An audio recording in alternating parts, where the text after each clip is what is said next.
जय गुरु जी संगत जी। वीडियो को लाइक कीजिए, चैनल को सब्सक्राइब कीजिए और बेल आइकन को प्रेस कर दीजिए ताकि आपको लेटेस्ट वीडियो की जानकारी अच्छे से मिल सके। जय गुरु जी संगत जी। गुरु जी का अनंतम अनंतम शुक्राना। गुरु जी के श्री चरणों में कोटि कोटि प्रणाम और प्यारी संगत को जय गुरु जी।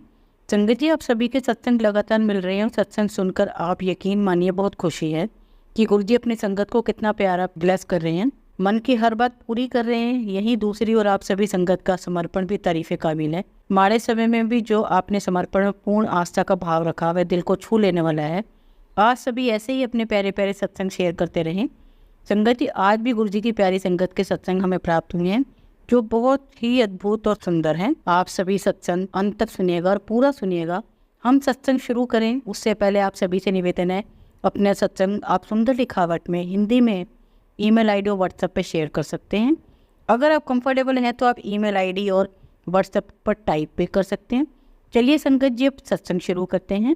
संगत जी, आज का पहला सत्संग हम जम्मू से गुरु भक्त आंटी जी का सुनेंगे जो अपना नाम गुप्त रखना चाहते हैं। जय गुरु जी। शुक्राना गुरु जी। ओम नमः शिवाय। शिव जी सदा सहाय। ओम नमः शिवाय। गुरु जी सदा सहाय। संगत जी, मेरा पहला सत्संग है। मैंने कभी भी गुरु जी के बारे में नहीं सुना था और ना ही मैं किसी भी गुरु जी पर विश्वास करती थी। मैं सिर्फ साईं बाबा को मानती थी और मानती हूँ। उन पर मेरा बड़ा विश्वास है और मैं साईं बाबा को ही मानती रहूँगी। फिर एक दिन क्या हुआ कि मेरी फ्रेंड जो 10th क्लास में मेरे साथ पढ़ती थी वह 20 या 22 साल के बाद मेरी बड़ी बहन को मिली और मेरे फ्रेंड ने मेरी सिस्टर से मेरा नंबर लिया और मुझे कॉल किया। तो ऐसे ही एक दो बार उसका कॉल आया, उसने गुरु जी के बारे में मुझसे बात की। तो मैंने उसको बोला कि नहीं, मैं गुरु जी पर विश्वास नहीं करती हूँ, बल्कि मैं किसी भी गुरु पर विश्वास नहीं करती। मैं सिर्फ साईं बाबा जी को मानती हूँ, वही मेरे लिए सब कुछ हैं। तो उसने मुझे बोला जैसे साईं बाबा हैं वैसे ही गुरु जी हैं। मैंने बोला अच्छा ठीक है। संगत जी, मुझे लगता है ये बात कोई फरवरी या मार्च 2023 की है जब मेरे साथ उसकी ये बात हुई थी। संगत जी, जब हम कॉल पर बात कर रहे थे, हमारी मुलाकात हुई, हमारी बातचीत हुई, तो उसने मुझे गुरु जी के सत्संग और स्वरूप मुझे व्हाट्सअप करने शुरू कर दिए। संगत जी, मैं उन्हीं स्वरूप को देखती थी और सत्संग सुना करती थी। बस ऐसे ही चलता रहा। फिर एक दिन उसका कॉल आया और बताने लगी कि सपने में हम दोनों गुरु जी के सत्संग में गए हैं और वहाँ पर साईं बाबा भी हैं और मैं और तू वहाँ पर बैठे हैं, तो वहीं पर गुरु जी हमें देख रहे हैं। कुछ ऐसा ही उसने अपने सपने के बारे में मुझे बताया। मुझे ठीक से याद तो नहीं, पर ऐसे सब चलता रहा। वह मुझे मैसेज भेजती रही और सत्संग में जाने के लिए मुझे मोटिवेट करती रही। वह मैसेज के थ्रू मुझे बोला करती थी कि यहाँ पर सत्संग है, तुम ज़रूर आना। पर संगत जी, मैं निकल ही नहीं पाती थी। वैसे क्योंकि मुझे इतना विश्वास नहीं था। हर एक भगवान को मानती हूँ लेकिन गुरुओं पर आस्था कम थी। उसके बाद क्या हुआ संगत जी, ऐसे मैसेजेस आते रहे, मैं पढ़ती रही, सत्संग सुनती रही। हाँ, यह है कि मैं किसी के यहाँ पर सत्संग कभी अटेंड नहीं किए, बट मैं मैसेजेस में सब चीज़ें पढ़ती रही। तो संगत जी, ऐसे ही एक दिन मुझे सपना आया कि गुरु जी मुझे बोल रहे हैं कि मैं तेरे घर आऊँगा। तो मैं सोचने लगी कि ऐसे कैसे, मैं तो गुरु जी पे विश्वास करती ही नहीं हूँ। तो मैंने सोचा ठीक है, ऐसे ही मेरा वहम होगा। और संगत जी, उसी दिन 2 आंटी हमारे ही जो रिश्तेदार हैं वो हमारे घर आई। उन्होंने गुरु जी का लॉकर स्वरूप अपने हाथ में डाला हुआ था। मैं बाबा और उनके लॉकर स्वरूप को देख रही थी कि कहीं वो साईं बाबा तो नहीं है। जब गुरु जी का स्वरूप मुझे ठीक से नहीं दिख रहा था, मैंने बहुत कोशिश की थी कि मुझे ठीक से वह स्वरूप समझ में नहीं आया। तो उसी दिन हमारे अपने कुल देवता बाबा जी के यहाँ जो धाम था, वहाँ हम लंगर चखने के लिए गए। जो रिश्तेदार हमारे घर आए थे, मैंने उनसे पूछा कि ये लॉकेट गुरु जी का आपके पास कैसे है, आप इनको मानते हैं? तो उन्होंने बोला हाँ, आप भी मानो। तो मैं घर पर आ गई और मुझे बहुत बहुत खुशी हुई। मैंने अपनी फ्रेंड को कॉल किया और उसे बताया कि मुझे ऐसा सपना आया था कि गुरु जी बोलते हैं कि मैं तेरे घर आऊँगा। सच में भी सच्चे गुरु जी लॉकर स्वरूप में मेरे घर आए। तो मेरी बात सुनकर मेरी फ्रेंड बोली कि क्या तूने चाय प्रसाद पिलाया? मैंने कहा नहीं, वह बैठे नहीं और चले गए। संगत जी, इसी बीच मेरे डैडी जी की तबीयत खराब हो गई। 11 सितंबर 2023 को जब पापा जी की हेल्थ ज़्यादा ख़राब हो गई थी, वे अचानक से बीमार हुए। उनका बीपी शूट कर गया और उनको ब्रेन स्ट्रोक हुआ और वह 2 दिन हॉस्पिटल में रहे। हम सब उनके साथ थे, मम्मी भी, मेरी छोटी बहन, भाई, हम सब उनके साथ थे, वहाँ आ चुके थे। 13 सितंबर को मेरे डैडी जी हमें छोड़कर चले गए। वह दिन और आज का दिन है। डैडी जी की जगह खाली हो गई।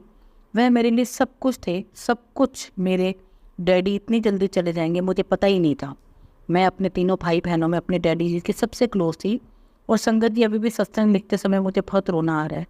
मैं बहुत रो रही हूँ कि मैं उन्हें पूरी ज़िंदगी अपने से दूर नहीं कर सकती। फिर ऐसे ही दिन निकलते गए। डैडी जी के जाने के बाद जब 13 दिन हुए तो मैं अपने ससुराल वापस आई, और उसके बाद कोई एक हफ्ते के बाद एक आंटी जी ने अपने घर में सत्संग रखा था। हालांकि मुझे नहीं पता था कि वह गुरु जी का सत्संग है, हम लोग नहीं गए थे। ऐसे ही उनके सत्संग में जो आंटी गई थी वह एक दिन हमारे घर आई। संगत जी, मैं प्राइवेट स्कूल में काम करती हूँ, और उस दिन मैं हमेशा की तरह स्कूल से 6 बजे घर पर पहुँची, और आकर के मैं अपने कमरे में थोड़ी देर के लिए रेस्ट करने लगी। मेरी मदर इन लॉ आई और उन्होंने मुझे चाय दी। वो आंटी बाहर ही बैठी थी और बातें कर रही थी। मेरी मदर इन लॉ से मैंने अपनी चाय पी और होगी, और लगभग आधा घंटा हुआ होगा मैं बाहर आ गई। आंटी लगभग जाने ही वाली थी, मुझे देखकर मैं बोली कि मैं तुझसे मिलकर ही आराम से जाऊंगी। उनसे बातें चलने लगी, गुरु जी का भी जिक्र निकला। तो मैंने उन्हें कहा कि मेरी फ्रेंड भी बहुत मानती है, वो मुझे गुरु जी के सत्संग सुनाती रहती है। तो उन्होंने बोला कि वही गुरु जी का सत्संग हमारे मोहल्ले में हुआ था। तो मैं वहाँ पर गई थी, तो उन्होंने गुरु जी का ब्रेसलेट पहना हुआ था। तो मैंने उनसे पूछा कि क्या ये गुरु जी का है? तो वो बोली हाँ। तो मैंने अपनी फ्रेंड से बात की कि वह भी जाती हैं सत्संग में, वह भी उनको बहुत मानती हैं। मेरी ये बात सुनकर आंटी जी ने अपना ब्रेसलेट उतार कर मुझे देने लगी। तो मैंने बोला नहीं, आप रहने दीजिए, मैं नहीं ले सकती। पर वह आंटी नहीं मानी, और उन्होंने कहा कि तू पहन। मैंने वह ब्रेसलेट पहन लिया। शुक्राना गुरुजी, आपने मुझे अपनी संगत में शामिल किया, इस लायक मुझे समझा। जब आंटी जी चली गई संगत जी, तो मैंने अपनी फ्रेंड को फ़ोन करके बताया कि इस आंटी जी आई थी और वह मुझे गुरुजी का ब्रेसलेट दे के गई हैं। तो मेरी फ्रेंड बोलती है कि देखा गुरुजी, जिसके पास जाना चाहते हैं खुद ही चले जाते हैं। फिर मुझे गुरुजी पर विश्वास होने लगा कि मैं उनके सत्संग सुनने लगी। फिर भी इतना नहीं, सिर्फ ऐसे ही सुनती थी। बीच बीच में जब टाइम निकलता था, एक दिन संडे था या कोई छुट्टी थी, मैं अपने रूम में लेटी हुई थी और साथ में सत्संग सुन रही थी, और इतने में यूट्यूब पर मैसेज आया कि पुत्र तू रोया ना कर, तेरा प्यो तेरे नाल है, तू सबके सामने ना रोया कर। मुझे कभी ऐसा मैसेज नहीं आया था संगत जी। और गुरुजी ने ये भी बोला कि पुत्र तू सबके सामने ना रोया कर, जो भी कहना है मेरे सामने कह। ऐसा कुछ उसमें मैसेज था संगत जी। जब मैंने मैसेज पढ़ा, मुझे गुरुजी से दिल से अटैचमेंट होने लगी और मैं दिल से उनको मानने लगी। गुरुजी ने मुझे अपनी बेटी के रूप में स्वीकार किया। जो मेरे डैडी जी की जगह खाली हो गई थी, उसको गुरुजी ने पूरा कर दिया। एक दिन मैं सत्संग सुन रही थी छुट्टी वाले दिन, और सुनते सुनते मेरी आंख लग गई। जैसे ही मेरी आंखें बंद हुई तो मुझे गुरुजी के चरण स्वरूप दिखाई दिए। उनके आगे फूल पड़े थे, जोत जगी हुई थी। बस एक सेकंड के लिए आंख लगी थी, मुझे गुरुजी के चरण दर्शन हुए। शुक्राना गुरुजी, शुक्राना मेरे मालिक। तभी मेरी फ्रेंड का मुझे कॉल आया और उसने मुझे बोला कि मैं गुरुजी का स्वरूप ब्रेसलेट और पॉकेट स्वरूप लेकर आ रही हूँ, बता तुझे कहाँ पर दूँ। मैंने बोला आज मुझे तो छुट्टी है, ऐसा कर मैं अपने हस्बैंड अंकल जी को पूछती हूँ। मैंने अपने अंकल से कहा कि आप उस जगह पर जा कर के ले आओ कि जहाँ मेरी फ्रेंड आ रही है। तो उन्होंने साफ मना कर दिया कि मैं नहीं जा सकता, मैं ऑफिस से नहीं निकल सकता। मुझे गुस्सा तो बहुत आया कि मैंने आंटी को बताया कि मेरे अंकल नहीं आ रहे हैं। फिर मेरी फ्रेंड ने बोला कि कोई बात नहीं, मैं मायके में तेरे दे देती हूँ, शॉप पर छोड़ देती हूँ, तो अपनी भाभी को बोलना वहाँ से ले लें। मैंने बोला ठीक है। संगत जी, मेरी फ्रेंड और मेरा मायका एक ही जगह पर है, पर उसका घर मेरे घर से बहुत दूर है। तो भाभी ने स्कूल से आते वक्त शाम को गुरुजी का स्वरूप दुकान से घर ले आए। संगत जी, मैं मन ही मन सोच रही थी कि अगर गुरुजी का पीले चोले वाला स्वरूप होगा तो मैं सच में गुरुजी को पूरे तरीके से मानूंगी। और साथ में मैंने गुरुजी को यह भी बोला था कि गुरुजी आप मुझे स्वरूप खुद भेजोगे, मैं कभी खुद नहीं खरीदूंगी और ना ही किसी से मांगूंगी। आप मुझे स्वरूप भेजोगे, वह भी पीले चोले वाला, और तभी गुरुजी मैं आपको शुक्राना भी करूँगी, आपको दिल से भी मानूंगी।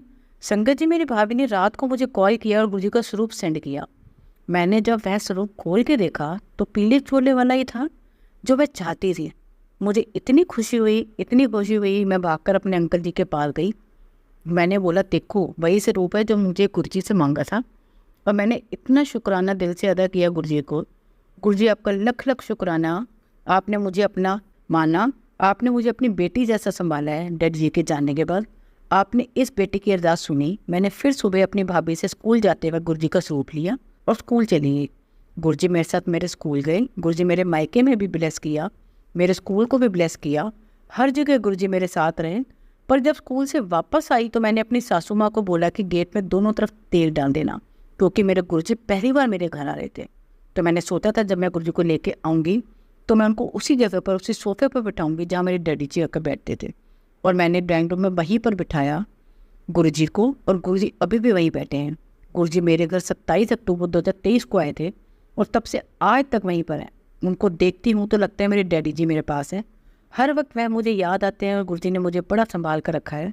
गुरुजी के अक्सर मुझे मैसेज आते रहते हैं कि पुत्र किसी के सामने मत रोया कर, जो कहना है मेरे सामने बैठ कर कहे, मेरे सामने बैठ के रो ले, जो गल करनी है मेरे नाल करा कर।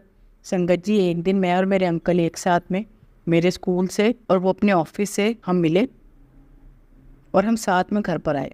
हमारे घर के लिए एक छोटा सा रास्ता बीच में आता है, तो उस दिन हम वहाँ से आए और मैंने देखा वहाँ रास्ते में खेत में बहुत सारे मोर मैंने देखे, जो मैंने कभी नहीं देखे थे। मेरी शादी को भी 18 साल हो गए थे, पर मैंने नहीं देखा था कभी भी।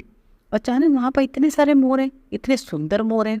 मैंने वहाँ खड़े होकर उनका वीडियो बनाया और मैंने अपने अंकल जी को बोला, देखो गुरुजी ने दर्शन दिए हैं। ऐसे ही एक दिन मैं स्कूल में थी।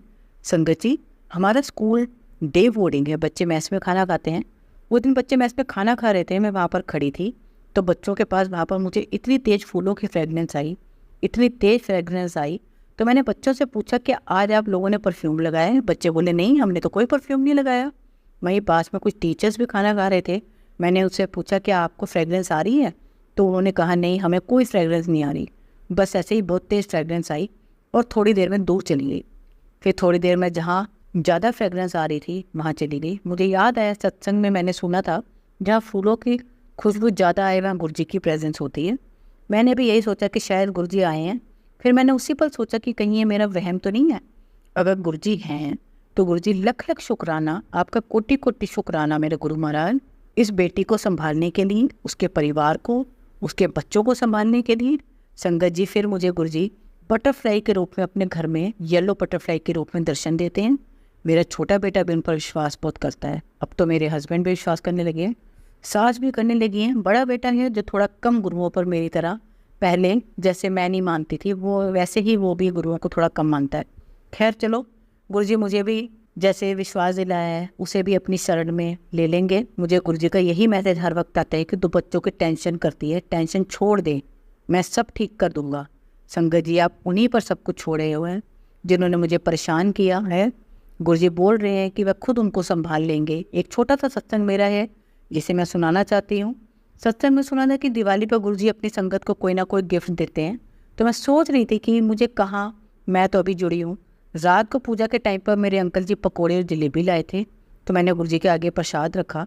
जब रात को सोने के टाइम पर प्रसाद उठाया और अपने अंकल जी को देने लगी, तो जैसे ही मैंने जलेबी निकाली और अंकल जी को देने लगी, मैंने देखा उसमें ओम बना हुआ था। मैंने अपने अंकल जी से पूछा, देखो यह क्या दिख रहा है? तो उन्होंने बोला यह तो ओम दिख रहा है। तो मैंने ऐसा इसलिए किया क्योंकि शायद मुझे डाउट हो रहा था कि कहीं ऐसा तो नहीं मेरी गलतफहमी है। फिर मैंने अपनी सासू माँ को बताया, बच्चों को बताया, सभी ने कहा कि ओम के दर्शन हो रहे हैं। और संगत जी, मुझे इतनी खुशी हुई कि गुरुजी ने दिवाली पर मुझे गिफ्ट दे दिया। मैंने अपनी फ्रेंड आंटी जी को यह ओम की फ़ोटो खींचकर व्हाट्सएप पर सेंड करी। उसने बोला कि तुझे तो गुरुजी ने बड़ी जल्दी ब्लेस कर दिया।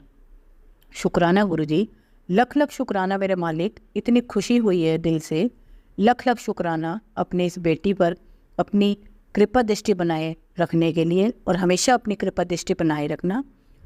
अगर मुझसे सत्संग में कुछ भी गलती हो तो मुझे क्षमा करना। गुरुजी, यह मेरा पहला सत्संग है और मुझे पता नहीं है कि कैसे करते हैं, तो मैं पहली बार सत्संग को कर रही हूँ, मेरी गलतियों को क्षमा कीजिएगा। मन में तो बहुत है कि मैं सत्संग सुनाती जाऊँ, पर बहुत ज़्यादा लंबा हो जाएगा, इसलिए मैं आज सत्संग को यही विराम दूंगी।